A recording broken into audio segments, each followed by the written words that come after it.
regime. We have implemented radical changes in the education sector, including resolving the CBC question. We have rolled out a new student-focused higher education funding model that has special emphasis on making sure that children from vulnerable families have the requisite support in their education. We have also improved the student-teacher ratio in both our primary and secondary schools by hiring an additional 56,000 teachers and also hiring an additional 2,000 tutors for our TVET institutions. We have equally resolved bottlenecks in cash transfer program to vulnerable Kenyans, including orphans, people living with disability, and the elderly. We have not only brought on board more beneficiaries, but in keeping with the promise that we made, it is now not the case, as it was in the past, that these vulnerable Kenyans have to wait for months. Now their stipends are paid as salaries of public servants are being paid. We did roll out the Hustler Fund that today benefits 2 million Kenyans. And we have 7 million Kenyans who had been denied access to financial services by credit reference bureaus. They are now off the blacklisting roll.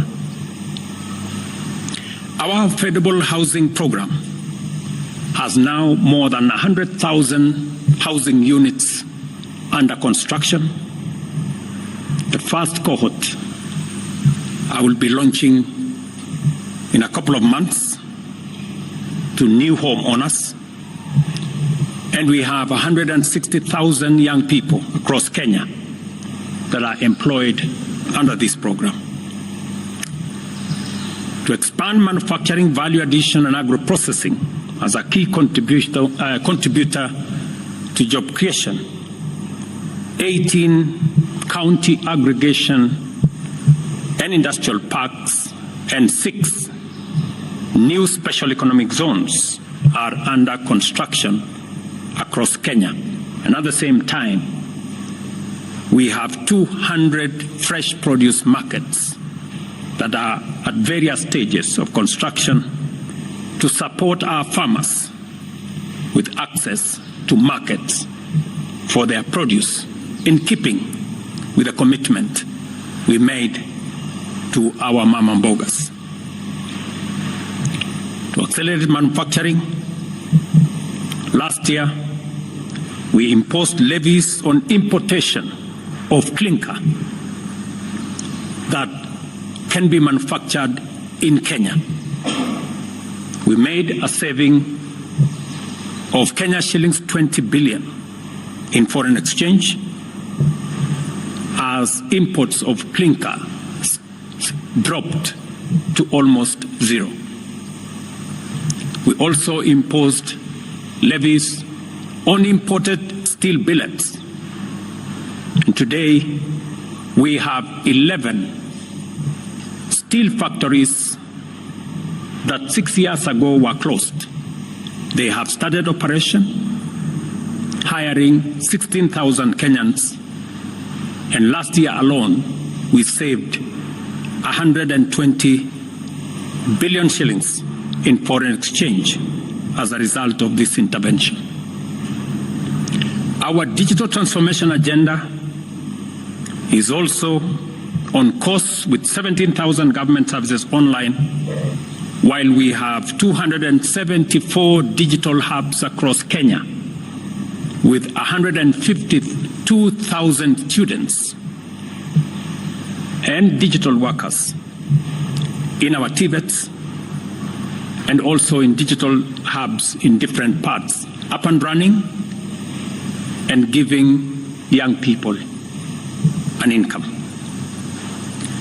Our universal health coverage plan has already onboarded 107 community health promoters, and the process of registration for our social health insurance fund is ongoing, on its way to launch on the new date of 1st of October 2024 that will make it possible for every Kenyan to have a health insurance, and for those suffering from critical illnesses to have access to the critical illness fund, making it possible for every Kenyan to have access to treatment without the burden of having to fund it.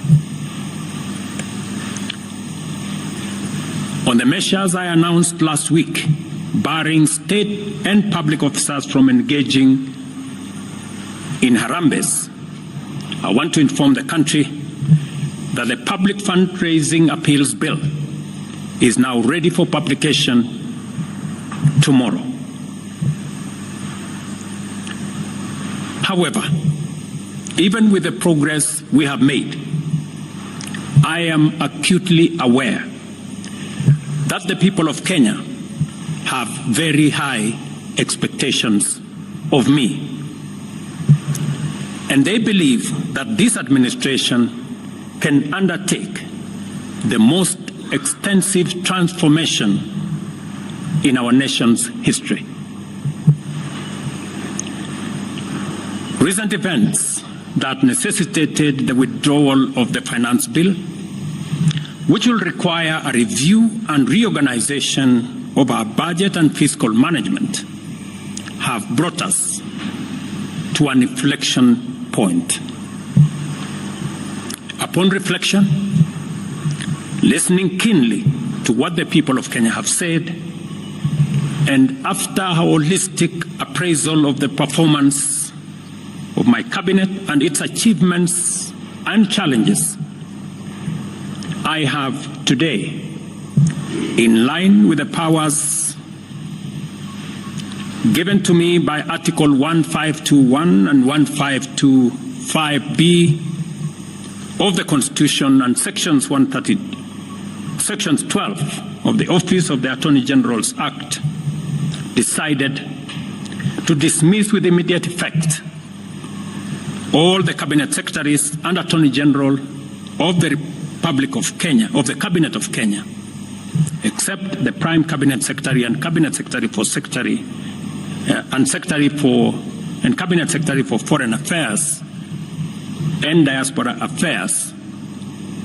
And of course, the Office of the Deputy President is not affected in any way. I will immediately engage in extensive consultations across different sectors and political formations and other Kenyans, both in public and private, with the aim of setting up a broad-based government that will assist me in accelerating and expediting the necessary, urgent, and irreversible implementation of the program that we have, including other radical measures and programs to deal with the burden of debt, to explore raising domestic resources and revenues, expanding job opportunities, eliminating wastage and unnecessary duplication of a multiplicity of government agencies, and slaying the dragon of corruption, consequently making the government of Kenya lean, inexpensive, effective, and efficient. During this process, the operations of government will continue uninterrupted under the guidance of principal secretaries and other relevant officials. I will be announcing additional measures and steps in due course. Thank you very much, and God bless our great country, Kenya. Asanteni sana.